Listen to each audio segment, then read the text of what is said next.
You're watching The Voice of the Youth, a new show by me, your host, Kenim O, where I interview members of the public, members of the political class, youth, entrepreneurs, and older people from older generations to really understand Nigeria's political system, to understand how we, as members of the youth of this country, can get involved to make a better Nigeria. So that's the goal here.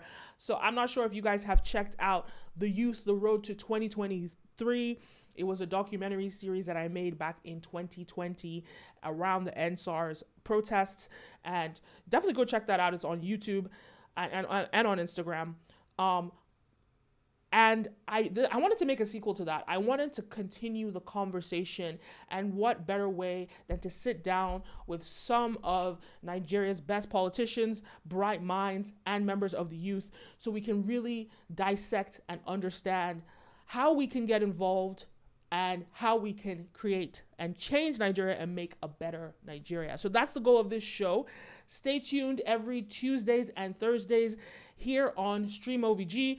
You know, you can check us out on TikTok, on YouTube, on Instagram, link down below, but it's at Stream OVG, or there are different variations on different platforms. So make sure you go check that out and let us get involved. So, guys, stay tuned. More to come. He's an advocate, a politician, a lawyer, and the author of the book Rebirth: The Potential of a Great Nation. Guys, let's hear what Umar Mantu has to say. Umar, thank you for coming and talking to us. Okay, so I want to get right into it. I want to start with your campaign, and you running for House of Reps. I know, it didn't work out as you planned, but tell me what you learned from that process and tell me what you're doing now. Once again, thank you for having me. You know me, it's always a pleasure to sit down and speak with you. Anything that has to do progressive with politics and moving Nigeria forward, I'm always up for it. So thanks for having me again. And yes, like you said, in 2022, this year in May, I was part of the process of the primaries for the People's Democratic Party, PDP primaries. Unfortunately, it didn't go as planned. As you know, it's my second time contesting. The first time I contested, it was a learning experience, 2018, and then 2022 is another learning experience. It's two totally different elections, two totally different outcomes, two totally different circumstances, even though it's two same outcomes. It was pretty much the same people on the ballot that ran in 2018, they ran again in 2022. In fact, 2022 had more people. In 2018, we were 5 of us, and I came second. And then there was a gap between myself and the incumbent who is there on the seat at the moment was 4 votes. And then this time around, the gap between the incumbent and myself was 8 votes. So it was still very close, still very narrow. Like I said, 2 different experiences. I didn't enter the election as a novice as I did in 2018, but 2022 still showed me that there was still more to learn. I thought I'd learned a lot. I'd learned most of it that had to go into 2018, but 2022 showed me different. It showed me that there's a lot of heat in Nigeria in terms of our ethno-religious sentiment. It tells me that there's a lot of heat in Nigeria still going on in terms of how we want Nigeria to be better. Nigeria is totally different from where it was in 2018 than it is now. Okay, so I need you to dissect that a little bit for me. If you can dissect that a little bit for me. You said there's a lot of heat with the ethno sort of like tribalism. I guess that's what you're getting at. So please, yes. What is the heat? How would you describe it in today's climate? And what is the cause of it? I mean, the truth of the matter is, you can't just say one thing is the cause of it, in my opinion. But I would say that it's an accumulation of so many things, and it's just one word: justice, equity, and fairness. And I mean, for anybody or any group of peoples, whether it's based on your religion or your ethnicity or your gender or whatever, for you to want to complain or to feel hot about something, it just means that there's not a balance, or there's some perception of no balance of equity, fairness, and justice in the system. So obviously that, and I think it's, for me anyways, in my own adult life, this is the it's an all-time high compared to where it used to be. I mean, growing up a northerner in Lagos who had the opportunity to get married to somebody from the south, and I've had the opportunity to live both within Nigeria and outside Nigeria in different climes. I never had, I mean, the conversation has never been more imminent, or the conversation has not been more prominent than it's going on right now in the Nigerian political climate scheme. So you can't underemphasize or overemphasize how important these sentiments are now. But the question is that what we should focus on? I don't think that's what we should focus on. I think what we should focus on is getting back on track as a country. I think it's important that we unite and realize that at the end of the day, Nigeria belongs to every single person. Nigeria does not belong to only a particular group of people. Everybody has a stake in this country, and at the end of the day, if we're not fair and we're not equitable and we're not just in what we do as from our political process, there's no way it will manifest in any other process, whether it's economics or industry or anything. Okay, so there was something else that you said that you learned, and you said it right after the tribalism point. Do you remember what it was? The other lesson that you learned? Yes, the political processes. Okay, yeah. So I'm please very break that down for me, because, well, I'm also curious about the importance of having more youth leaders in government. So talk to me about the political process in a way that, because this platform is for the youth, and it's for us to yeah understand yeah. sort of like what the systems are and how it works. So please just break that down for us so we can understand that in more detail.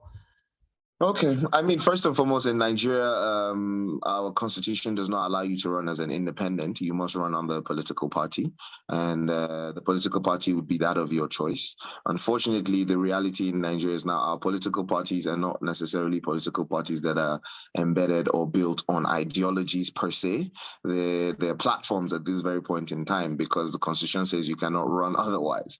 So you might find that you can't sit down and tell you, oh, so party X is a socialist party, or party B is a Democratic party, or party C is a Republican party, or is it a conservative or a liberal party? And we're not yet there yet. Our politics has not matured to that level. So knowing that, you have to go through two processes. You have to go through a primaries, which is your internal party politics, and then you emerge as a candidate before you go for the general elections. If you would recall, a lot of Nigerians, there was a big issue up until a week or two before the party primaries, because there was the issue of the electoral bill, which was not signed by the president, that eventually affected a lot of the primaries. And I was one of those that it affected, because in 2018, we had delegates, and these delegates in my party constituted of special delegates, automatic delegates, and ad hoc delegates. Your automatic delegates are delegates who are statutory delegates, who are like the chairman of the party, the deputy chairman of the party, the woman leader, the youth leader, like the party ESCO principal officers. And then you have special delegates who are ex-office holders, like former senators, former House of Reps within that constituency that you're vying for. They are also delegates as well. And then you now have the ad hoc delegates, which are three delegates that come after, which is like, it comes by either by way of consensus or election, depending on your terrain. So that's how it was in 2018. But in 2022, because the president did not sign that bill, what happened was only ad hoc delegates voted in the primaries.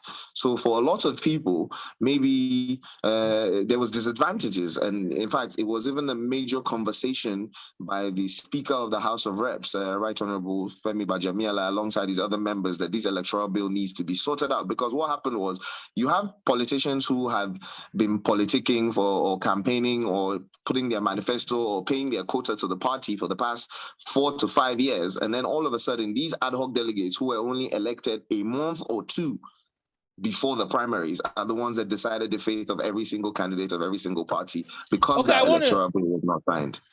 I do want to break that down a little bit more because I can see the difference in our people that are running in this selection, especially the ones that are getting attention, as opposed to in the last one where we saw a lot of more new voices, a lot more people that. And do you think it was an intentional thing? I mean, you're in PDP, but do you think it was an intentional thing from APC after watching what happened in the last election? Do you think it was intentional for them to not sign the bill and just wait, sort of like let this play out the way it has? I mean, there's so many conspiracies as politicians that we can either lean to or not lean to, but because we're talking for the benefit of transparency, neutrality, and honesty for the Nigerian youth, so they can know, I wouldn't say it was either a benefit to either PDP or APC or any other party for that matter, because no party had full ESCO or full delegates that were supposed to vote in the elections. Even APC used the ad hoc delegates. Even PDP used the ad hoc delegates. So we're all subject to that law that was not signed. So if it was a design by the APC, then I mean, I can't really speak to that because I don't know. But the truth of the matter is it definitely affected the type of candidates that we got because you did not have people who knew the candidates, and the candidates did not have enough time to campaign to those ad hoc delegates. They only had barely about a month or two at most to campaign to these people to vote for them. So what exactly is an ad hoc delegate? Can you just break that down? So different parties have different definitions, but in the PDP, the party that I contested under, the ad hoc delegates, so basically every single ward produces three ad hoc delegates. And then you also have a national delegate per local government, which will those national delegates vote in all elections from House of Assembly all the way to the presidential election. But the 3-3 ad hoc delegates only vote up to state level, that's the governorship, but not necessarily the presidential election. And there's only 3-3 per ward. So depending on your ward, like for me now in my constituency, we have 30 federal wards and 40 state wards. So I had only 3-3 ad hoc delegates from the 30 wards, including the national delegates in the 2 local governments. I don't know if I confused you or I made any sense. No, versus having in 2018 an average of 10 to 12 people voting per ward. Now you only have 3 people voting per ward. So, and those 3 people are only people who, some of them might even be new to the party. Some of them might not have necessarily been involved in party politics for that long. Some of them might not know. Versus in 2018, where you had the chairman of the ward and the deputy chairman of the ward and the secretary of the, they know the party. They know who pays dues. They know who's contributing to the party. They know who's popular in the party. They know whose manifesto is important. So things like that. So there was a big difference between 2022. Okay, so actually it was more of an internal issue then, rather than it affecting all the different parties. Like it affected all of the parties, but it was more internally limiting the people who could actually run within those parties, as opposed to limiting all parties across the board.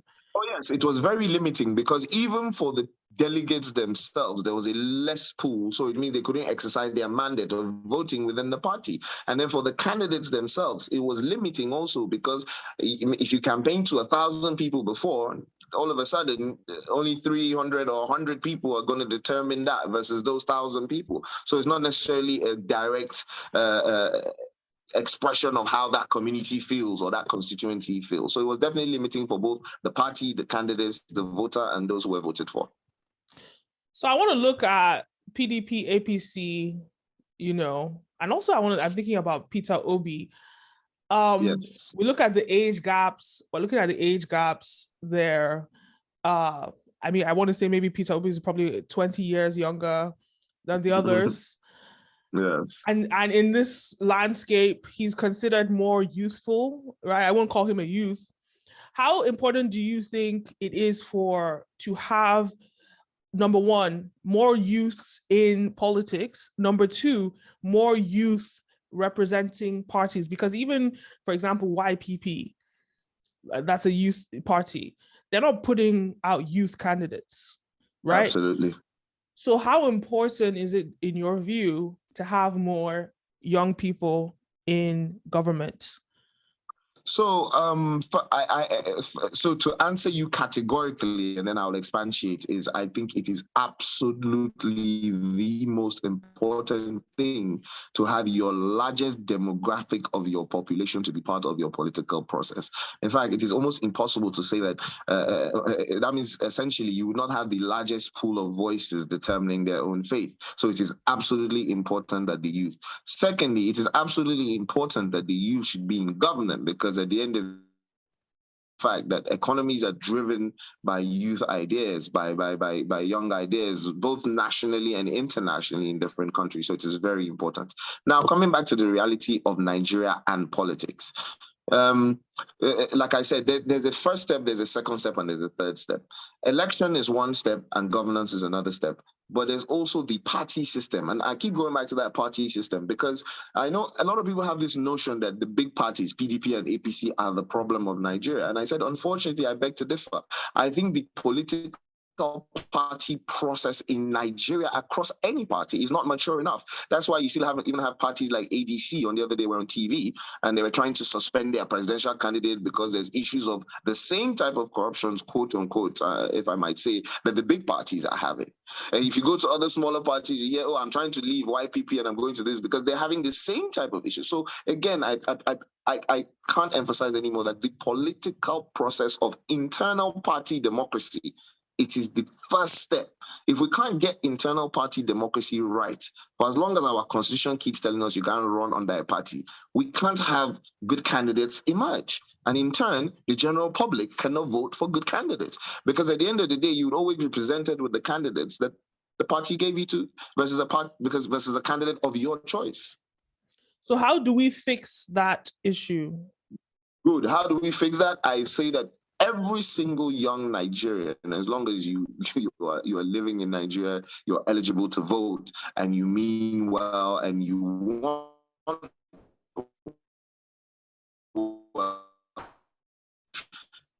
a party, no matter what party it is, see what party suits your ideas, see what party suits your plans, what party suits your constitutional party processes, learn what is going on, and then in turn, that will translate into governance. So it's one thing to participate in general election, but if we don't participate in party elections and party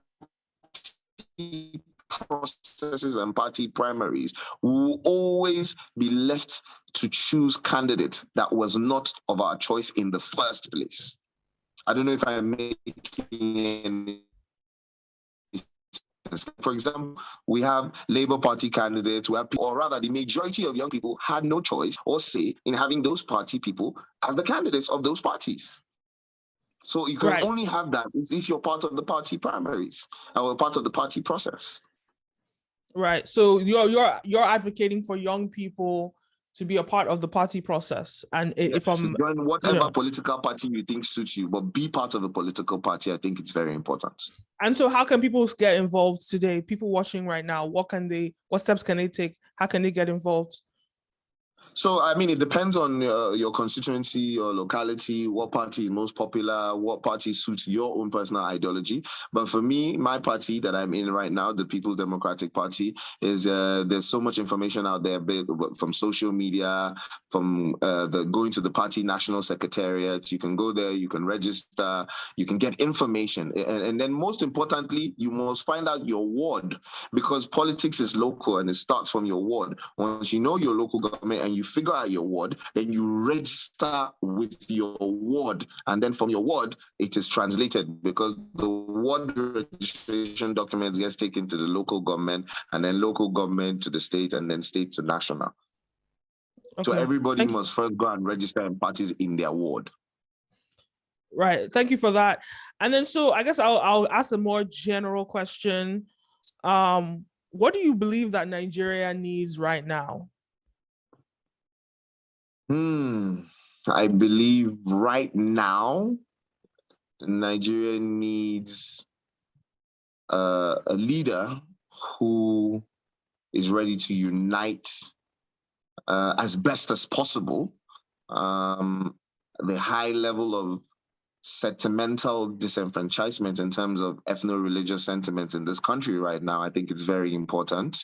We need a leader who can come in, who is aware of that, and can also douse the tension and bring about equity, justice, fairness to all parties concerned. Nigeria belongs to everybody. Secondly, I believe we need a leader who would tackle head on without any fear or doubt our insecurity issues, because at the end of the day, you can't have any development whatsoever. You can't tell a man from Poland to bring in $100 million and invest when he knows that 10 minutes from the national airport there was a prison break in Kuje, for example. It's almost hard to convince, and it's very important that whoever comes in, like I said, unity, unification, carrying everybody along, and then most importantly, tackle the insecurity issues. And then you would naturally have multiplier effects from economy to investments and things like that. I think those two are very, very important. And most importantly, a leader who carries women, youth, along. You can't run this country without that, because women and youth, I'm sorry I joined the two together, but those are the two major sects that tend to be disenfranchised one way or the other. If they're the largest population of this country, any leader cannot lead or rule this country or mean well for this country without carrying those two along. So I do understand, the need for good leadership, which is at the top, but some people also have the viewpoint that it starts from the bottom, right? And so what can every basic Nigerian, especially in the youth, how can they participate in, getting us to a progressive change beyond sort of like signing up for political parties and etc.? What other things can they do in front of them right now? You're absolutely right. You're absolutely right. We have issues both in terms of, when you sit down in so many places, they say bad leadership. Oh, some people also say, bad followership. Some people say, the leaders are a reflection of the followers. Some people say the followers are a reflection of the leaders.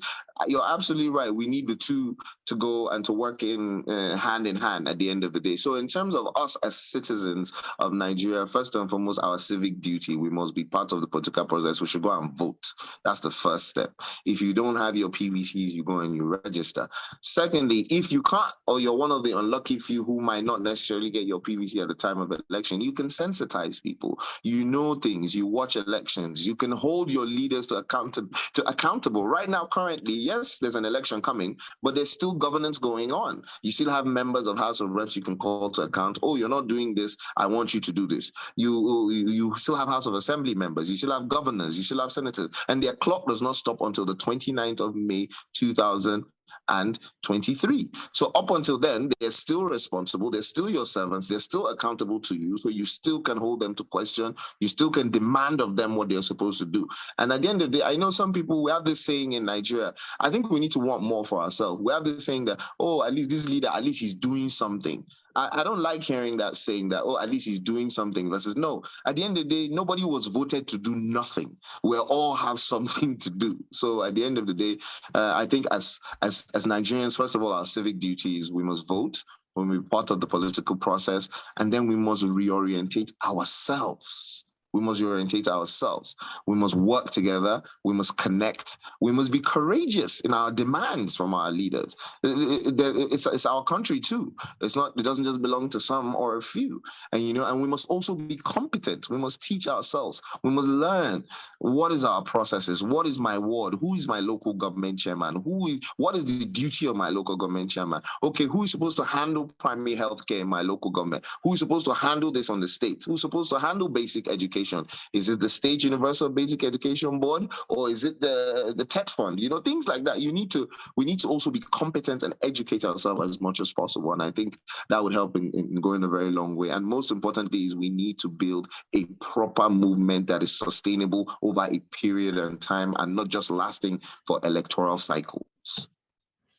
So that's a good point that you've made there. A lot of people only pay attention to politics when it's the election comes around. What do you say to them? What do you say to them, and how do you think we can get people more engaged throughout, the years whilst in between the electoral process, or at least the big I one, because think there's always an election going very, on.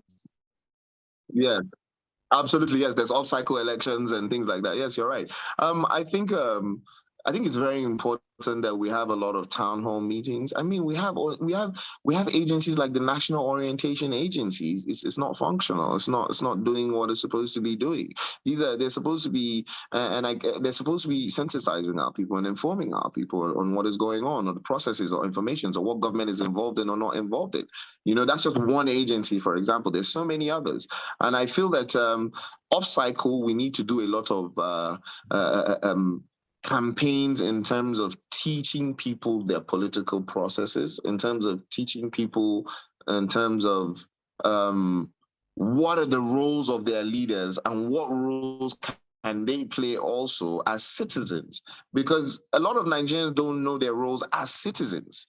They only know the roles of leaders as leaders, but they don't even know their role as citizens. So what And is I their think it's role very as a important that citizen? we need to embark. What is the role of a Oh, it's your Nigerian role. as a citizen? Your role as a citizen Your role as a Nigerian citizen is as important, if not more important, as the Nigerian leader. You're also accountable to the Nigerian national anthem. You're also accountable to the Nigerian pledge. The pledge says, I pledge to Nigeria, my country, to be faithful, loyal, and honest, to serve Nigeria with all my strength, to defend her unity and uphold her honor and glory. So help me God. So whatever it is you can do within those ambience, within the law, is your duty and your civic duty as a Nigerian. That's fair. That's fair. So what would you say to the youth that, there's a sense of hopelessness, especially as we see the economy is getting worse by the day, insecurity Yes. in the north. What do you say to the average youth that has lost hope, that just wants to travel abroad and escape? Because most people won't be able to get a visa to travel. So what do you say to them about having hope and staying alive and making the change? Personally, I always say this. I would be very naive and I would be very, very insensitive to not understand the reason why anybody would want to pick up and leave the country as it is right now. It's not going the way it used to go. It's not going, you could wake up one day and all of a sudden, due to no fault of yours, you've worked so hard all your life, and then all of a sudden, the money you've saved has no value, for example, and then you work, or maybe the value you saved from on your account 10 years ago, and then 10 years later, where you would expect appreciation, it's actually depreciated worse than it was 10 years ago. So you can't blame people. Or when you come down from the street, there's bandits attacking you or attacking your place of worship, and so you can't blame any Nigerian for wanting to leave or feeling that way. But one thing I can definitely say is there is hope. Nigeria is not a lost cause. It has a lot of potential because I published a book in 2020 where it was called Rebirth, The Potential of a Great Nation. I feel the potential of Nigeria lies in so many facets. There's both the natural resource potential and there's also the human capital potential. And I believe those things still exist regardless of our current circumstance. We still have Nigerians who are succeeding in their fields and their industries with very minimal government help. And so we're still resilient. We still have those things. Those natural resources like oil, gold, palm oil, palm kernel, they're still there. They haven't gone. So all the things and the ingredients, in my opinion, that I feel that can make us a great nation still exist. It's just a matter of good political will, channeling the energy in the right place, and also giving a proper plan over a period in time, because you have to also be careful of impatience, because we've been starved for so long as a country that you can't blame anybody for being impatient. But one thing I can tell you is all the indices to make Nigeria a great country are still here. They've not gone, and they're still with us. And we are still here as Nigerians, as the most important part of this ingredient of Nigerian capital, the human beings. And the younger generation are coming up with new technologies every day. So I feel that is hope enough in seeing that there's going to be a better future. It's just a matter of challenging and having a proper plan and connecting and working together. So I agree with you on that. I just want to conclude and ask next steps. So people have watched this. You've given us some breakdowns, maybe summarize what you said. What should a youth do right now to get involved in progressing Nigeria?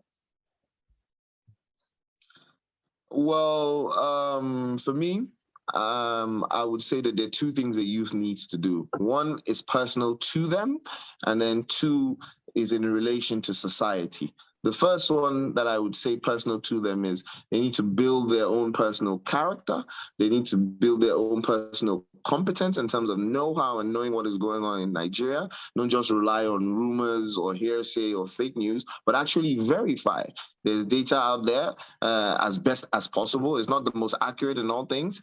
And then we must also connect and work together as youth. Don't see ourselves as competitors, see ourselves as partners in this journey. And then most importantly, that would lead those C's, like I said, connect, character, competence, will eventually lead to contribution. And it will be positive contribution. So that's the personal one you would do as a person, whether it's to register in political parties or to work with civil societies or to pass bills. A lot of Nigerians don't know that as individuals, they can pass bills. All you have to do is meet your member and you can do a private member bill and sponsor one, like Not Too Young to Run. It was sponsored through a member called Tony Nwulu, but the bill itself was not initiated by Tony Nwulu. It was by Honorable Tony Nwulu. It was initiated by Yaga. So you can have private member bills being passed. So that's from the personal side. And then collectively as a society, I think we must be very aware, keep our eyes open, be our brother's keeper. Let's vote based on our conscience and our future and not necessarily just on our pockets. I know it's not easy to say that, knowing that a lot of people have been starved and everybody's just spending for my own at this point in time. But you have to remember that there's consequences to every action that we take. At the end of the day, we need to build a proper movement that will help us for ourselves, because we look at 4 years as a short time or 8 years as a long time. Sorry, it's a very short time. It will come and go this quick, and before you know, we're all older and we're no longer youth. That's true. Just very quickly, how can an average Nigerian pass a bill? How do they do that? How do they even So get around to do that? there are different ways and the different models operandi in terms of National Assembly. But the easiest way is you can come up with your own. When you come up with your working document, you draft it. Every Nigerian is from a constituency, and that constituency, depending on the type of bill you want to pass, whether it's a state bill or a national bill, you can either approach your federal legislator or your state legislator with your bill, and then he will be the sponsoring member on the floor, because you will not be the one to come on the floor to spend to talk about it, and then you could take it from there. And then there's public hearings. There's so many ways. But just to answer you directly in terms of passing bills, the easiest way is to go through your member. You have state house of assembly members and you have federal legislators. So you're so well versed on sort of like the systems of government in Nigeria. If somebody else wants to learn, how much, like, the information that where can they go to get those resources? Where can they, I mean, it's not on Google necessarily. So where can they go and find out this information? I mean, it's very unfortunate for me to say there's no one particular place you can get all this information. I think mine has been over years of, from studying to being a student of history to a student of governance to also, having the opportunity to serve and in terms of civil society, and to also contest for politics. So it's a combination of those things. But at the same time, I would also say that not to be biased, if you wanted to have a first step of at least having an idea of where we were, where we are, and where we should be, I think you can grab a copy of Rebirth, and it kind of I kind of downloaded a lot of my information and knowledge over the years in that book, so that at least it kind of gives you a springboard, and then you can figure out the next steps after that. Thank you. Yeah, so definitely go and get Umar's book. Anything else you wanted to say just before we wrap it up?